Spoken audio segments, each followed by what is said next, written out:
En la clase de ayer vimos esta ecuación que particularmente nos muestra cómo cambian las componentes normales. Evidentemente nos referimos a normales porque son las componentes en la dirección del vector normal, o sea, normales a la superficie de discontinuidad. Si para un cierto campo vectorial f cualquiera conocemos lo que vale siempre la divergencia de ese campo vectorial. En el caso del campo eléctrico, se mostró al final de la clase de ayer que las componentes normales del campo eléctrico son diferentes si en la superficie de discontinuidad, en el punto que estamos analizando, tenemos una densidad superficial de carga. Era una de las cosas que se había comentado en capítulos anteriores, pero no se había podido probar. Vamos ahora a obtener una ecuación muy similar a esta, pero con las componentes tangenciales de un campo arbitrario F. Y esta ecuación luego se va a ir aplicando en el capítulo 10, 12, 13, 14, todos los capítulos siguientes se va a ir aplicando esta ecuación, simplemente cambiando F por un campo vectorial en específico.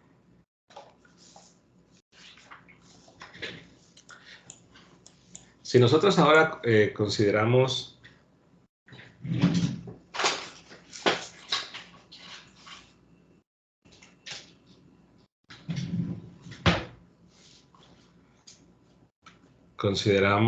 nuestra superficie de discontinuidad, al menos recordemos que esto consideramos un punto, y la idea de ayer era construir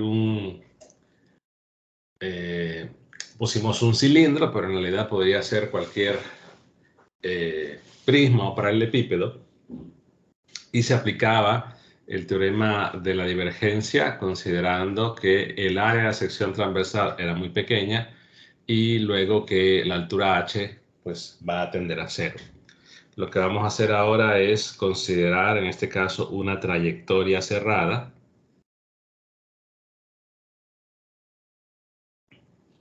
donde le vamos a dar cierta orientación. Repito, en este caso es trayectoria, no es una superficie, o sea que visto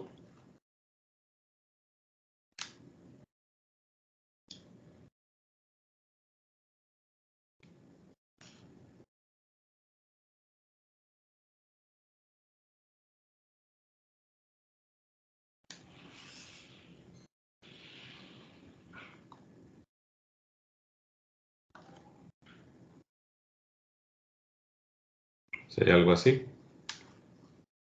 Tiene una orientación, esa curva tiene una orientación que está marcada aquí y misma historia, vamos a considerar una altura h.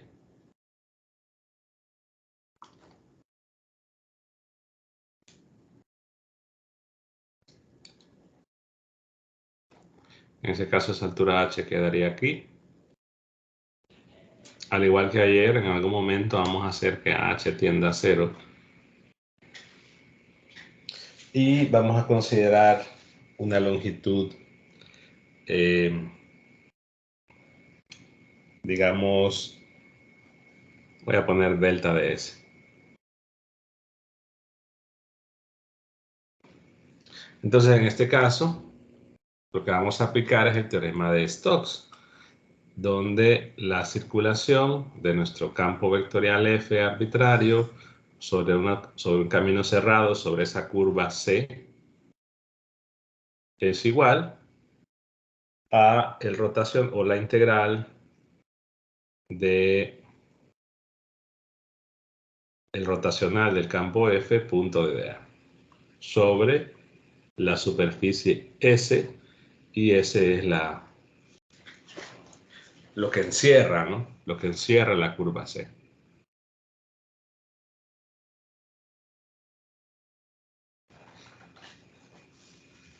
Entonces, en este caso necesitamos vectores, porque tenemos un campo, tenemos nuestro campo vectorial, que ayer usé colores rojo y anaranjado. Entonces, nuestro campo vectorial F2 sería este. Y nuestro campo vectorial F1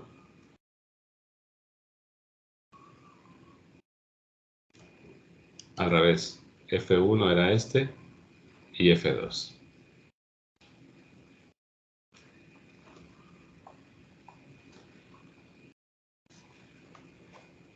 Entonces, si aplicamos el teorema de Stokes para la curva que está ahí, entonces son 4 caminos, ¿no? Habría que considerar nuestro campo vectorial, por ejemplo, voy a marcarlo de otro color, la contribución que hay en este lado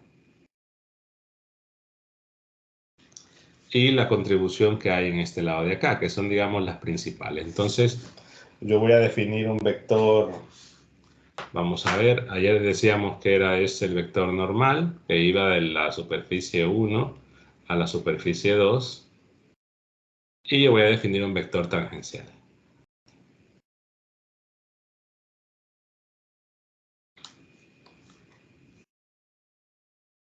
Entonces, estarán de acuerdo que ese vector tangencial tiene la misma dirección que el elemento de línea acá, en la parte de arriba, pero una dirección opuesta. O sea que si aquí defino yo, por ejemplo, un T1, T1 tiene la misma dirección que T, y si aquí defino un T2, T2 tiene la dirección opuesta. Entonces, si hago la contribución, ¿no?,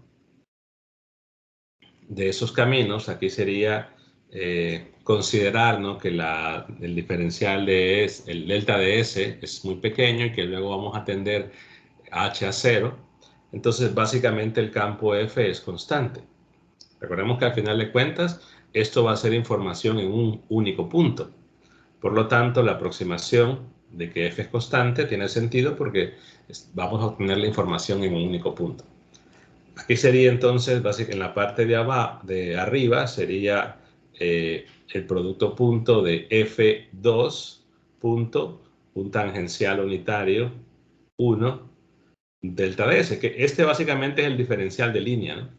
El diferencial de línea en la parte de arriba. Luego en la otra parte sería un F, le voy a poner al revés, le voy a poner 2 a este y 1 a este, para que los subíndices coincidan. Entonces aquí sería T sub 2. Aquí quedaría entonces el vector F1, producto punto, un tangencial 1, delta de S. Y este es el diferencial de línea.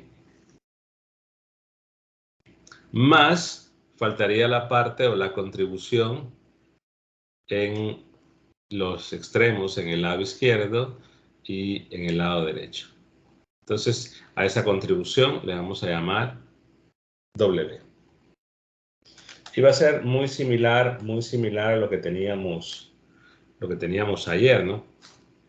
Que al final de cuentas, si consideramos que h tiende a 0, la longitud de ese tramo, de los tramos en verde, cuando h tiende a 0, va a ser 0, entonces la integral de línea en esos tramos va a ser 0. Entonces el término W se va a anular, solo lo escribo así. Y de forma similar, en el caso de la integral de superficie, como estamos considerando a final de cuentas un área muy pequeña, porque delta S es pequeño y luego vamos a tender a H a 0, entonces básicamente el rotacional sería constante ahí, quiere decir que lo puedo sacar de la integral y lo único que me quedaría es un delta de A. Pero este delta de A es básicamente el área que está siendo encerrada por la curva C y es, puedo ponerlo así, un delta delta de S por H, que es el área. Esta es la magnitud del área. Y la dirección sería, le voy a llamar un n primado. En este caso, observen que tengo el vector normal unitario, tengo el vector tangencial, t, y el vector n primado es este de acá. O sea que es un vector que me va a dar la dirección del diferencial de área.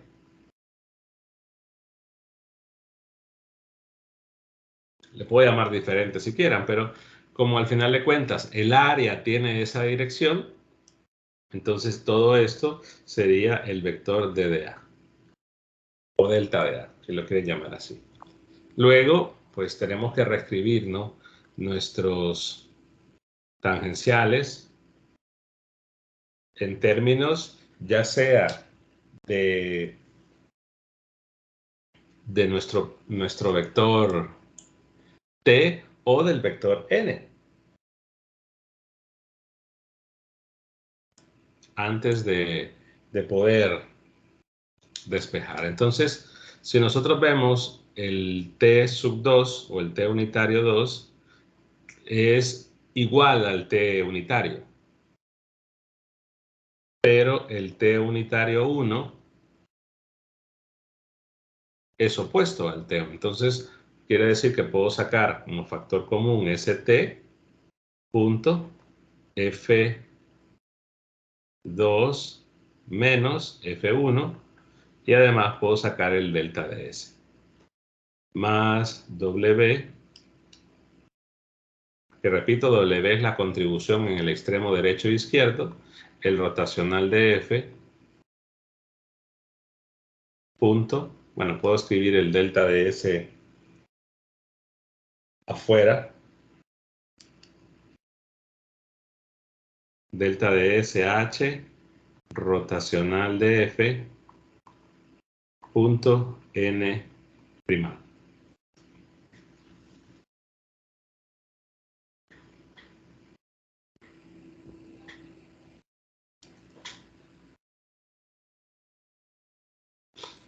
Luego habrá que tomar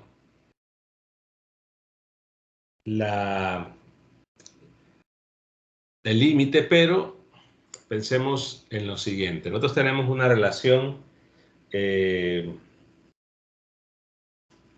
esos tres vectores, ¿no? El vector tangencial, que tiene esa dirección, el vector normal, y el vector n primado, que era un vector perpendicular a nuestra área encerrada por la curva. Sucede entonces que necesitamos tener expresado esa ecuación en términos de un solo vector, cualquiera de los tres. En principio no debería haber algún tipo de diferencia, pero tengo t en un lado, tengo n primado en el otro, entonces queremos escribirlo en términos de uno solo.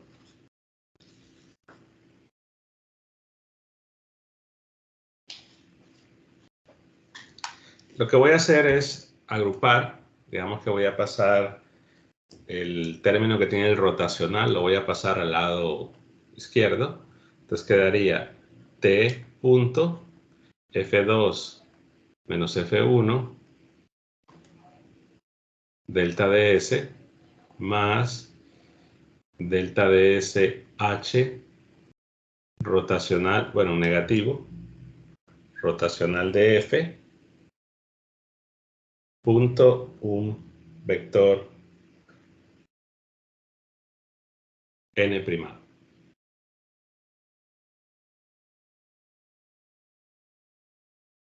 Entonces hay una identidad que va a ser de utilidad, que es la identidad 1.29, la voy a escribir ahí, o ustedes la tienen en el libro.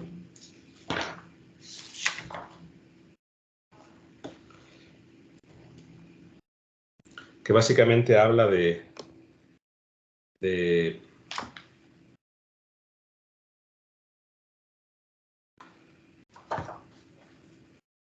agrupar un producto cruz, pero antes necesitamos una relación entre esos vectores. Al final de cuentas, esos vectores forman un sistema ortogonal, los tres son perpendiculares, pero las reglas del producto cruz van a ser las siguientes. Por ejemplo, n primado es el producto cruz de n y t. Si siguen la regla en la mano derecha, podrán ver que la relación es válida. De igual forma, puedo decir que T es el producto cruz de n primado y n, siguiendo la regla mano derecha para el producto cruz. Y además, ¿cuál me falta? N será el producto cruz de T y n primado. O sea que ese es siguiendo la regla mano derecha. Entonces, esto me permite escribir esto en términos de un solo vector, porque tenemos T y tenemos n primado.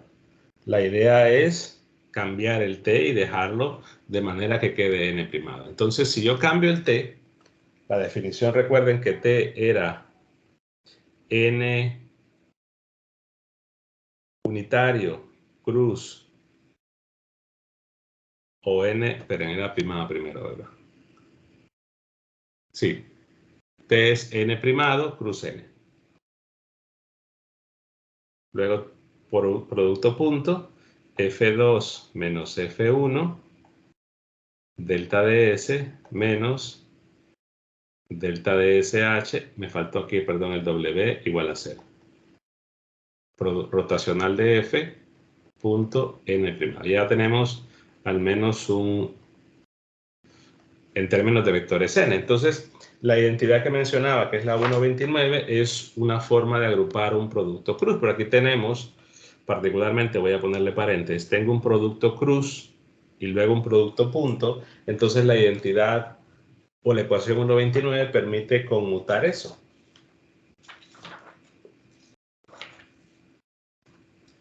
Es decir, que puedo pasar por la ecuación 1.29, tengo un producto cruz con un producto punto, puedo agruparlo como primero hacer el producto punto y luego el producto cruz.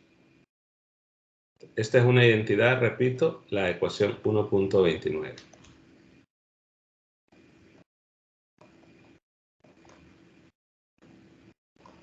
Y como voy a tener n punto acá, estarán de acuerdo que podemos conmutar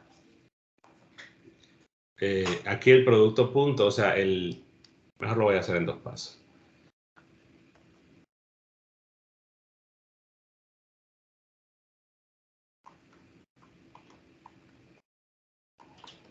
Puedo factorizar el n primado, porque es un producto punto, se puede factorizar, entonces sería n primado punto n unitario cruz f2 menos f1 delta ds menos delta dsh rotacional de f más w igual a 0. Y ahora tomamos el límite, ¿no?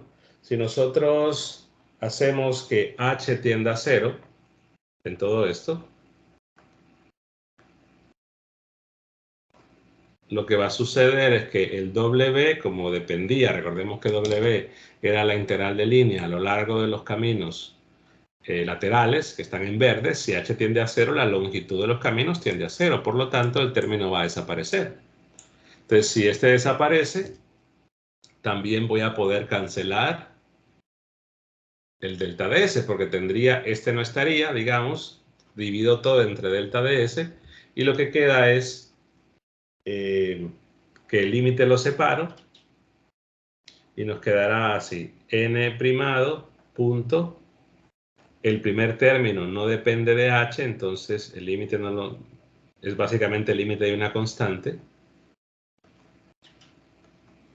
Ya dijimos que el delta s desapareció, menos, y en el otro sí tendría que colocar límite cuando h tiende a 0 de h delta de f. Entonces, ¿por qué no puedo concluir que es 0? Bueno, comentamos que al final de cuentas esta situación puede ser, podría que el campo F sea discontinuo, y si es discontinuo, entonces el límite no es simplemente decir, ah, bueno, h tiende a 0, pero ¿qué sucede con este campo también? Entonces recordemos que este campo cambia en las dos regiones y por lo tanto es discontinuo, entonces el límite no es tan directo. Pero entonces tenemos un producto punto que es igual a 0, Y como la situación es que al ser un producto punto igual a 0, implicaría que es, o bueno, primera opción, que el primer vector o que los dos vectores son perpendiculares.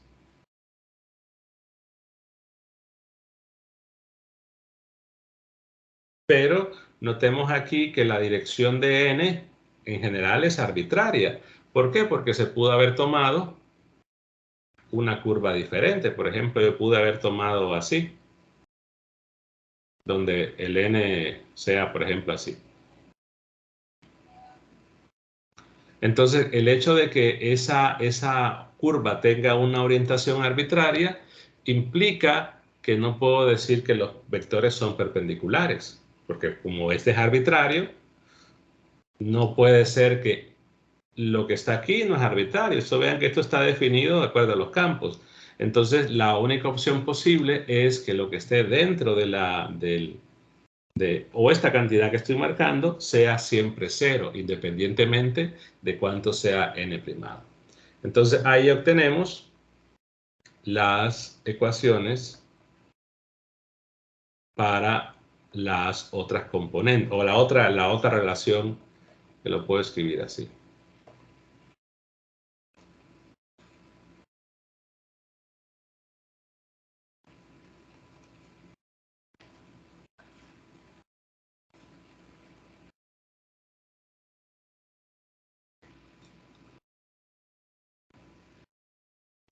Al final de cuentas, recuerden que un vector, por ejemplo, yo puedo decir que un campo F se va a escribir como una componente normal en dirección normal más una componente tangencial, que solo la voy a poner así como vectores. Una componente normal y una componente tangencial.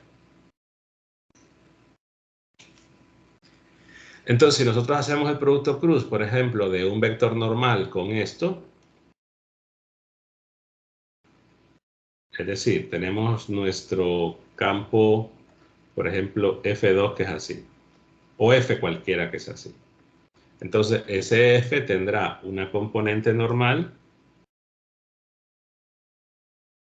que sería esta, que tiene la misma dirección que el vector normal, y la otra componente que sería la componente tangencial. Entonces, si hago el producto cruz de n con f, esto es n cruz la componente normal más n cruz la componente tangencial. Pero sucede que el vector normal y la componente normal son paralelos. Entonces esto va a ser 0. Entonces solo se reduce al producto cruz de las componentes tangenciales. Por esa razón es que la ecuación, en vez de colocar F2 y F1, podemos colocar directamente las componentes tangenciales. F2 tangencial menos F1 tangencial. Igual al límite cuando h tiende a 0 de h rotacional de f. Estas serían ya unas ecuaciones que evidentemente es claro que nos da la información de las componentes tangenciales. Solo que hay un producto cruz.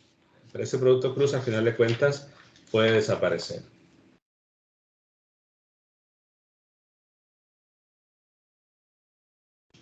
Por ejemplo, podemos hacer un producto cruz en ambos lados.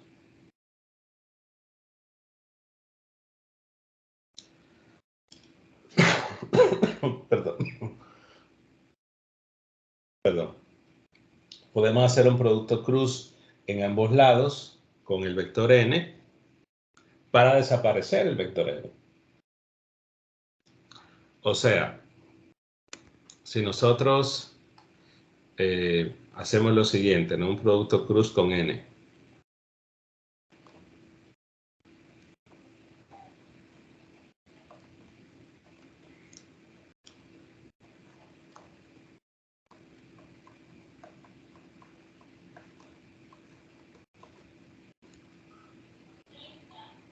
En el lado derecho puedo meter el producto cruz, evidentemente, dentro del rotacional, ¿no? O solo que... Ok, necesito cancelar. No, entonces lo voy a hacer el producto cruz así. Esto es lo que tenemos. N cruz F2T menos F1T y hago el producto cruz con N. Pero vean que lo estoy haciendo básicamente multiplicando por la derecha.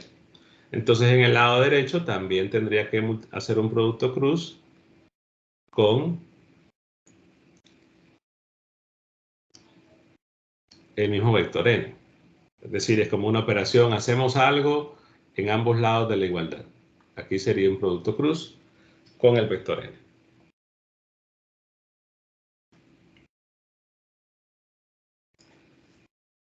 Entonces, ¿qué podríamos hacer aquí? Porque vean que tenemos básicamente un doble producto cruz. Es como tener A cruz B cruz A, porque básicamente tenemos la misma cantidad. O sea, lo que estoy haciendo es agregando esto para poder despejar, para poder eliminar. Entonces, en ese producto cruz podemos aplicar identidades del capítulo 1, porque tenemos entonces un triple producto cruz, y recordarán que hay justamente una ecuación, una identidad que se suele llamar la identidad BAC menos CAP, que es la ecuación 1.30, la voy a escribir aquí, y esa ecuación 1.30, para poderse utilizar, tiene que estar primero el vector solo, o sea que esto lo tengo que invertir. La 1.30, para poderlo usar, tengo que invertir. Entonces yo un producto cruz lo puedo invertir y le cambio el signo, ¿no? Sería menos A cruz B. Esa es propiedad del producto cruz, que en Wagner creo que es la 1.20 y algo, ¿no? La 1.23 creo. Sí, la 1.23. Es simplemente cambiar el orden del producto cruz. Y luego aplico la 1.30. Entonces, si ustedes ven la ecuación 1.30, no sé si tienen el libro a mano, igual la voy a escribir mejor. La 1.30 dice lo siguiente. La 1.30 dice que tengo A cruz B cruz C. Entonces esto es B multiplicado por el producto de A punto C menos C multiplicado por el producto punto de A y B. Entonces, si yo lo modifico para lo que está arriba, básicamente es intercambiar, ¿no? Lo que tenemos. Entonces aquí sería A, o bueno, menos A, porque es como que modifiquemos, repito, como que vayamos... Aquí quizás las letras que escogí no es lo más adecuado porque estoy mezclando, pero es solo intercambiar posiciones.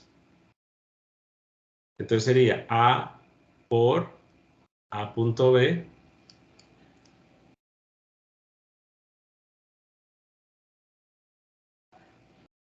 más B por A punto A.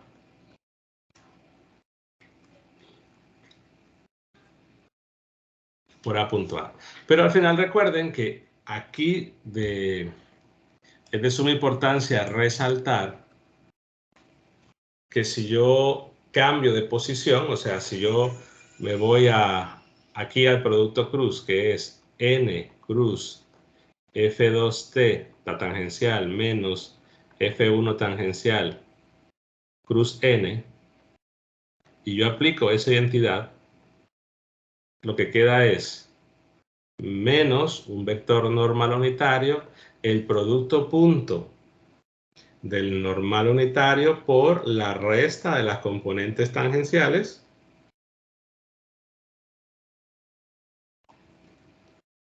más la resta de las componentes tangenciales por el producto punto del vector normal con el vector normal. Pero sucede que este es un vector normal, este son una componente tangencial, entonces estos vectores son perpendiculares. O si hacemos el producto punto de un vector normal con una componente tangencial, va a ser 0. Entonces todo el término se va a anular. Y como este es un producto punto de vectores, esto es igual a 1, porque el producto punto de dos vectores es su magnitud al cuadrado y la magnitud es 1. Entonces, ¿qué permite esto? Despejar. Al final de cuentas tenemos la componente 2 tangencial menos la componente 1 tangencial es igual, es decir, lo que quedó es únicamente esto. Y eso es igual al límite cuando h tiende a 0 de h, el rotacional del campo F, producto cruz, con el vector normal. Entonces, en realidad, esta es la ecuación de las componentes tangenciales ya simplificado lo más posible. ¿Qué sucede entonces si ahora cambiamos el campo F para el campo eléctrico? Entonces, para el campo eléctrico, lo que tenemos que recordar es que el rotacional del campo eléctrico es siempre 0, al menos en electrostática, ¿no? Sí, sin cargas en movimiento. En 415 ya vamos a ver que son, bueno, van a ver que eso no es 0. Entonces, quiere decir que si yo cambio aquí, las componentes 2 tangencial menos la componente 1 tangencial va a ser igual a 0, porque en realidad aquí no tengo que tomar el límite, ¿no? Porque como lo que hago es cambiar el rotacional de F, y en este caso siempre es 0, entonces me da esto. Quiere decir que las componentes tangenciales del campo eléctrico son iguales. O sea que las componentes tangenciales de un campo eléctrico no cambian al pasar por una superficie de discontinuidad, independientemente de que haya una densidad superficial de carga o no. Las componentes tangenciales son continuas, las componentes normales dependen de la existencia de una densidad superficial de carga. ¿Preguntas hasta ahí?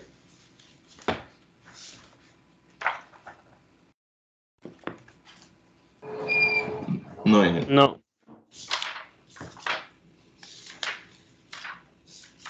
Por ejemplo, un problema sencillito. Imaginemos que tenemos el plano XY.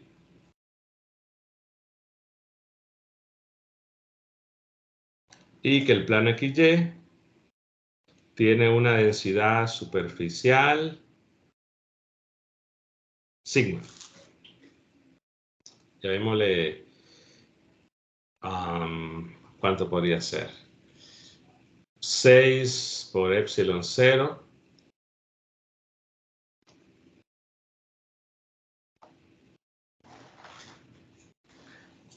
coulomb sobre metro cuadrado. El epsilon 0 es simplemente la constante y estoy multiplicando por 6.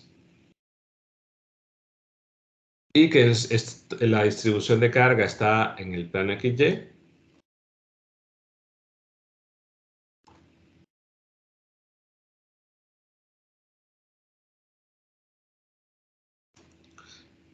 Y nos concentramos en un punto cualquiera. Ese es un punto cualquiera que nuestra superficie de discontinuidad es ese plano, todo el plano. Entonces, si lo vemos desde arriba,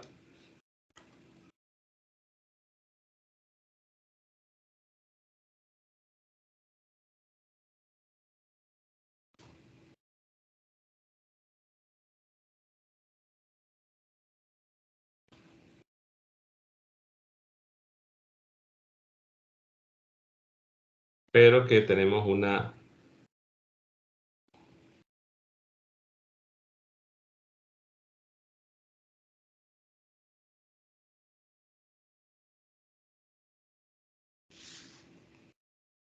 Ok. Entonces, en un punto en particular, tenemos una región 1, una región 2.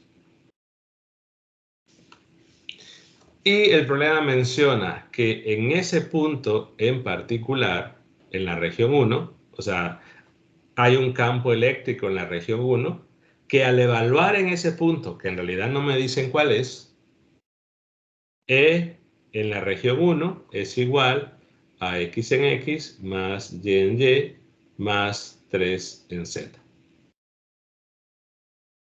Ojo con esto. Eso es el campo evaluado ahí. Por ejemplo, ¿no? En esos problemas de esferas, que tenemos un problema con una esfera, hay una densidad volumétrica, y que decimos que el campo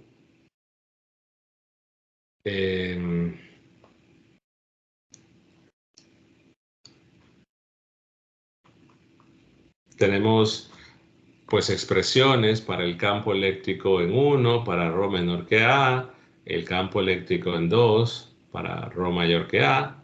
Entonces, ese campo 1 es una función, ¿no? Una función de ρ, los dos. Depende de la densidad. Pero esta información que se da es el campo ya evaluado en un punto. Claro, si el campo eléctrico 1 depende de ρ, pues evaluado en ρ igual a A. Si depende de teta, de phi y de R, pues ya es evaluado. O sea, que vean que lo que tenemos es un campo constante. O sea, este es el campo evaluado en ese punto P. El punto P da igual cual sea. Pero resalto eso, ¿no? No es el campo en todo punto.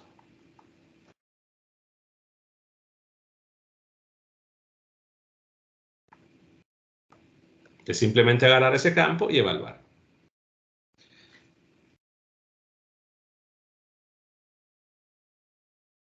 Entonces la pregunta es,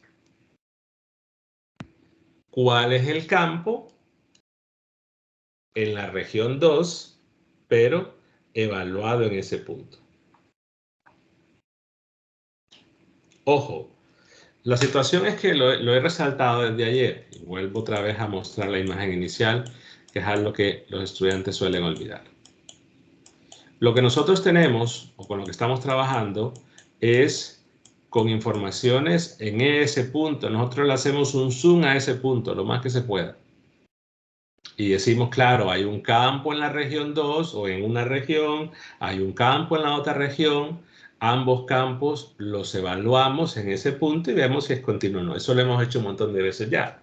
Lo que estoy diciendo ahora es que ya el campo en cierta región ya se da el resultado de la evaluación en ese punto. Lo que queremos obtener es el campo en la otra región evaluado en ese punto. Pero resalto eso, no son en este caso, el campo eléctrico en todo punto del espacio dentro de cada región. Es los campos evaluados en ese punto.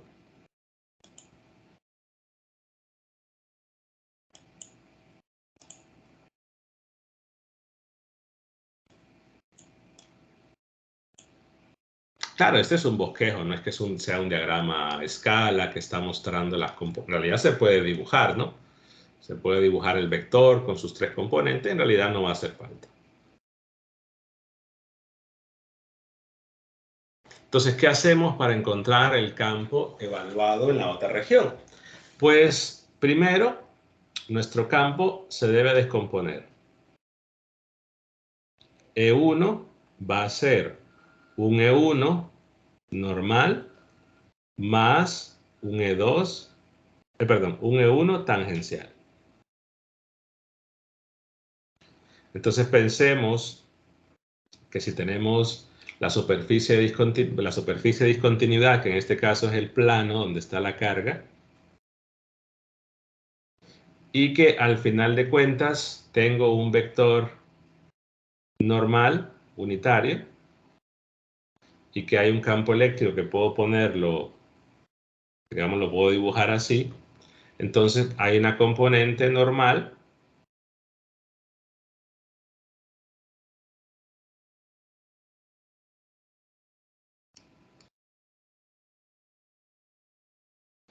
y la otra pues es una componente tangencial.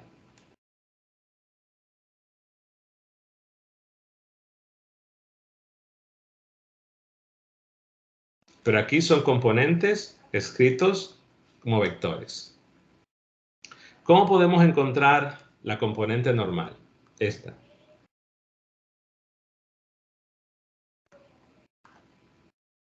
Es decir, en este caso, nuestro E1 evaluado en ese punto P, que da igual cuál le sea, es esto. La pregunta para ustedes, ¿cómo podemos encontrar E1?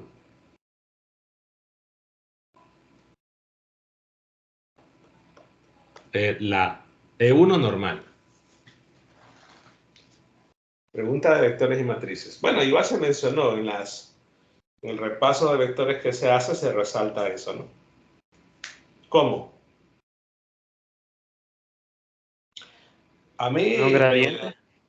Con gradiente, lo que pasa es que nuestro vector es constante. Si le toma gradiente le va a dar 0, entonces no tiene mucho sentido. En este caso no.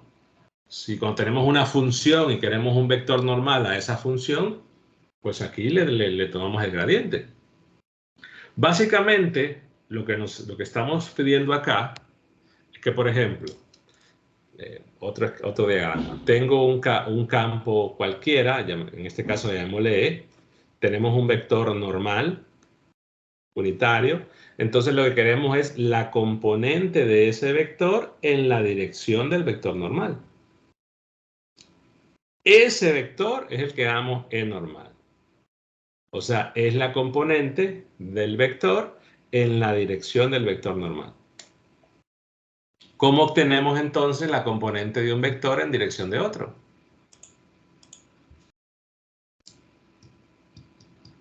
Producto punto. ¿Producto punto de quiénes? El vector E con N. Ok. Entonces, en este caso, si hacemos el producto punto, lo que nos daría es la longitud de esto.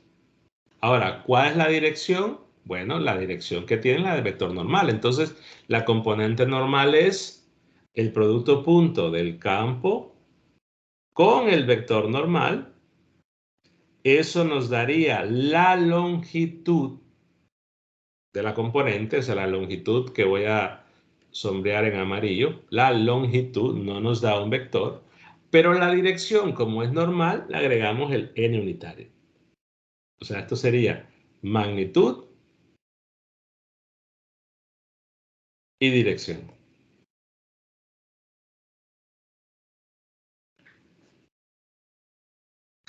Pero vean que necesitamos el vector normal. Entonces regresamos a nuestro problema y nuestro plano está en la superficie, la superficie es el plano XY. Entonces, en este caso, el vector normal sería particularmente z unitario. Ahora podría pasar, y es también una variante del ejercicio, que lo van a ver en unos documentos de exámenes resueltos, perdón, de exámenes de periodos anteriores, que se da una superficie que no es, o que no está en el plano XY, sino que en otro plano, y pues el vector normal sería el vector normal de ese plano. Ya no sería z, habría que calcularlo, ¿no? Ya entonces ya se vuelve más trabajoso porque tendrán que repasar un poco lo de vectores y matrices de cómo calcular ese vector normal. Pero en este caso es z. Entonces, si hacemos el producto punto, particularmente nos quedará 3 en z. O sea, el producto punto del campo eléctrico con el vector normal, eso da 3, y el vector unitario sería z. En este caso, como solo hay una componente, pues estarán de acuerdo que esta es la componente normal del vector, pues la otra tendría que ser la componente tangencial. Todo lo demás, porque al final de cuentas el vector está escribiéndose como dos componentes.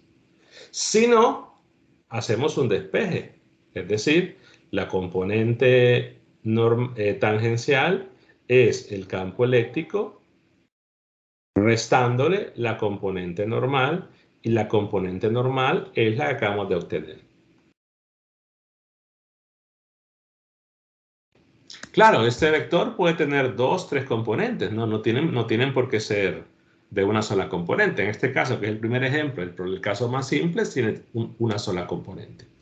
Entonces ya tenemos que nuestro vector, la componente 1 normal, es 3z, y la componente 1 tangencial es x, 1x más 1y.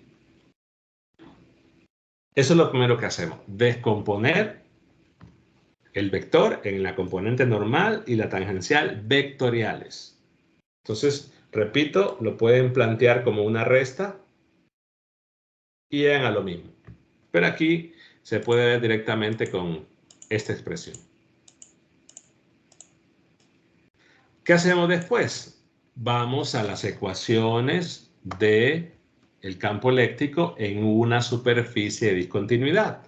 Ya las teníamos, ¿no? Recordemos que las componentes escalares es la resta de las componentes escalares del vector E es igual a la densidad de carga sobre epsilon 0. Y las componentes tangenciales del campo eléctrico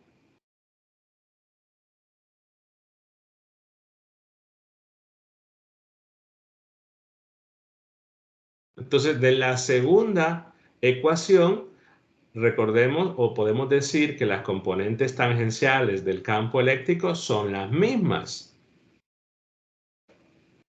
Son las mismas. Es decir, lo que vale la componente tangencial en la región 1 evaluado en el punto P es lo que vale la componente tangencial en la región 2 evaluada en el punto P. Entonces, automáticamente esto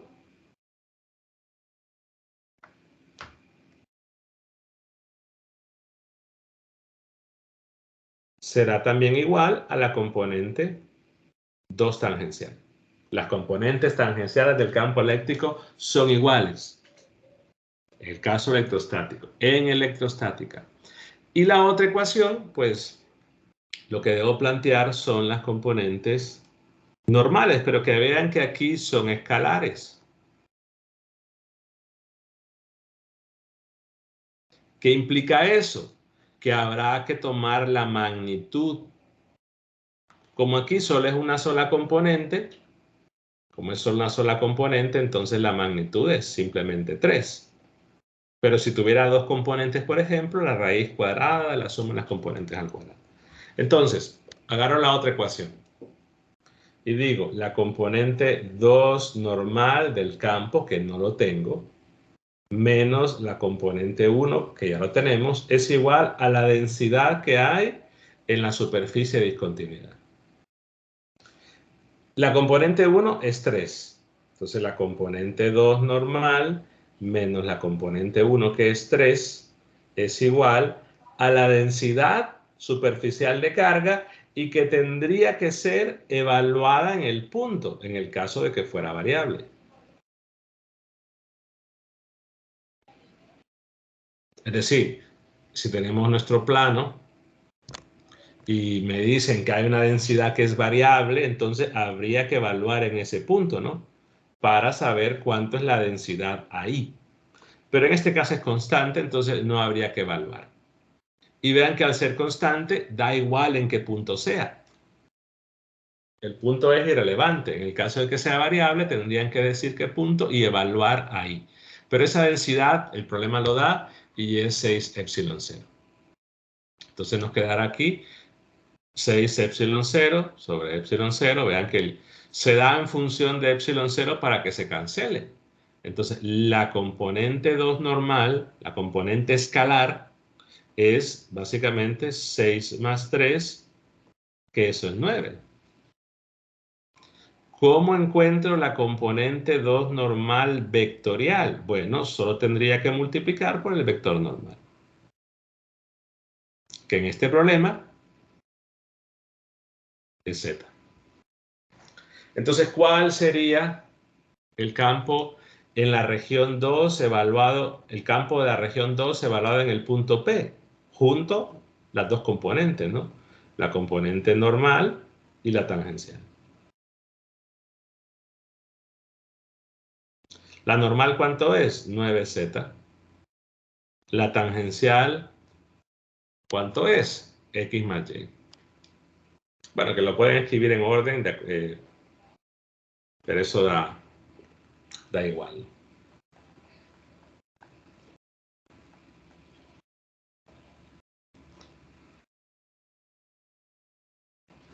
Solo escribo el campo 1 para tenerlo ahí, X más Y. Entonces, en este caso, lo que se puede ver es que el campo evaluado en el punto P en la región no da igual al campo, en la región 2 no da igual al campo en el punto P evaluado en la región 1. Entonces, evidentemente, los campos son discontinuos en ese punto.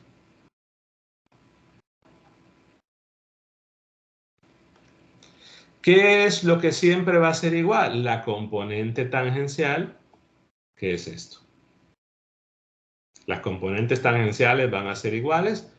Claro, la componente, repito, a la hora de componente me refiero a un vector que en cartesianas puede tener una cantidad cualquiera de componentes. Aquí tiene dos componentes, es decir, tiene dos versores. Pero la parte normal del campo ahí es diferente. ¿Por qué es diferente? Por la existencia de una densidad superficial de carga. Esa es la idea de aplicarlo a un caso bien, bueno, puntual, porque da el campo en un punto. Pero vamos a ver en el caso del capítulo 10, en el caso del capítulo 10, cómo ir aplicando esas ecuaciones para los campos que van apareciendo. Que el siguiente que va a aparecer es el campo llamado campo de desplazamiento, campo D. En el texto está la justificación, lo van a ver ustedes, se los dejo de lectura. Siempre en el capítulo 9, que es un capítulo, si lo ven, el capítulo 9 es un capítulo de 3 páginas, o quizás menos.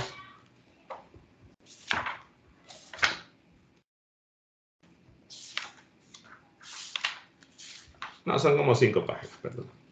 Entonces, en ese capítulo está la justificación, y lo van a leer, de, vamos a ver, en la ecuación 929 está la justificación a partir de las ecuaciones generales estas, a partir de las ecuaciones de las componentes tangenciales y la ecuación de las componentes normales, que es la que se dedujo ayer. A partir de esa se puede demostrar que el potencial electrostático es continuo siempre, que es algo que ya se había solo dicho porque no se había probado, pero ahora ya tienen ya un esquema un poco más formal para justificar tal afirmación.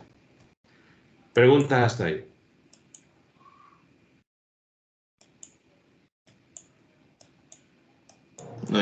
No. Bueno, finalizamos entonces. Van a ver ustedes en un documento que está en la parte de multipolos que se llama guía didáctica. Ahí van a encontrar también algunos problemas del libro resueltos en ese PDF. Yo recomiendo que lo vean. El problema que hice